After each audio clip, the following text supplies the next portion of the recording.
பிரியமானவர்களே, இயேசு கிறிஸ்துவின் இணையற்ற நாமத்தில் உங்களை வாழ்த்துகிறேன். இந்த மன்னாற்றுடைய டெய்லி பாட்காஸ்டை கேட்கிற உங்கள் ஒவ்வொருவரையும் கர்த்தர் ஆசீர்வதிப்பாராக. பிரசங்கி 2வது அதிகாரம் 10வது வசனம் இப்படியாய் கூறுகிறது: என் கண்கள் இச்சித்தவைகளில் ஒன்றையும் நான் அவைகளுக்கு தடை பண்ணவில்லை. என் இருதயத்திற்கு ஒரு சந்தோஷத்தையும் நான் வேண்டாம் என்று விலக்கவில்லை. நான் செய்த முயற்சிகளிலெல்லாம் என் மனம் மகிழ்ச்சி கொண்டிருந்தது. இதுவே என் பிரயாசங்கள் எல்லாவற்றினாலும் எனக்கு வந்த பலன் என்பதாக.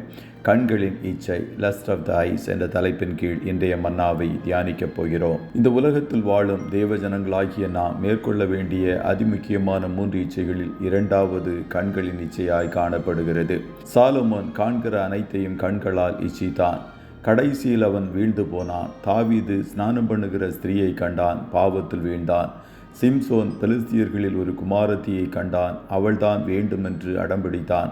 கடைசியில் அவன் கண்கள் விடுங்கப்பட்டவனாக மாறிவிட்டான். இப்படி பற்பல இச்சைகளால் சிக்குண்டு அலைகிறவர்களாய் நாம் காணப்படலாகாது. கடையில் பார்க்கிற எல்லா பொருட்களையும் வாங்க வேண்டும் என்றும் மற்றவர்கள் வைத்திருக்கிற பொருளை தானும் வாங்க வேண்டும் என்று நினைப்பதும் கண்களின் இச்சையாய் காணப்படுகிறது. நாம் எப்பொழுதும் விரும்புகிற அனைத்தையும் வாங்க வேண்டும் என்று இல்லாமல் வேண்டியவைகளை மாத்திரம் தான் வாங்க வேண்டும் என்ற மனநிலையில் இருக்க வேண்டும். போதும் என்கிற மனதுடனே கூடிய தேவ பக்தி மிகுந்த ஆதாயம்.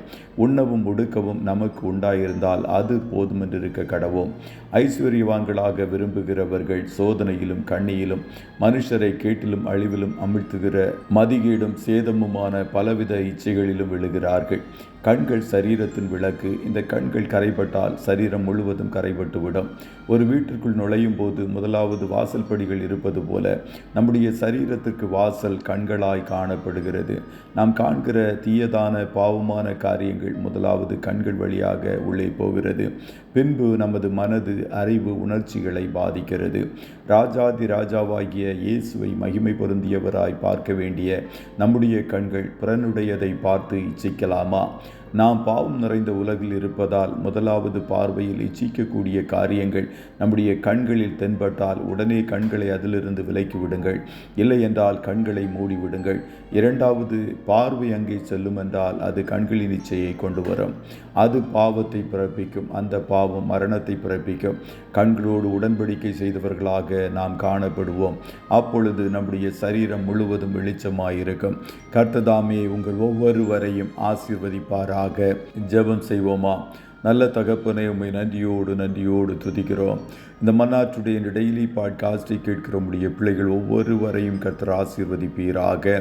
ஆண்டவரே, கண்கள் சரீரத்தின் விளக்காய் காணப்படுவதனாலே எங்களுடைய கண்கள் உமக்குரியதையும் உமக்கு பிரியமானதை மாத்திரம் பார்க்கும்படி கர்த்தர் நீர் கிருபை பாராட்டுவீராக.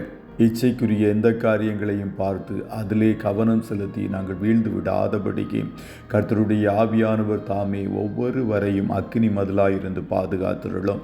இன்றைய தினம் நம்முடைய பிள்ளைகள் கையிடுகிற எல்லா வேலைகளையும் ஆசீர்வதியும், போக்கிலும் வரத்திலும் உடனிருப்பீராக. ஆட்டுக்குட்டியானவருடைய இரத்தத்துக்குள்ளாய் ஒவ்வொருவரையும் கொடுத்து இயேசுவின் நாமத்தில் வாழ்த்தி ஜெபிக்கிறோம் நல்ல பிதாவே. ஆமென், ஆமென்.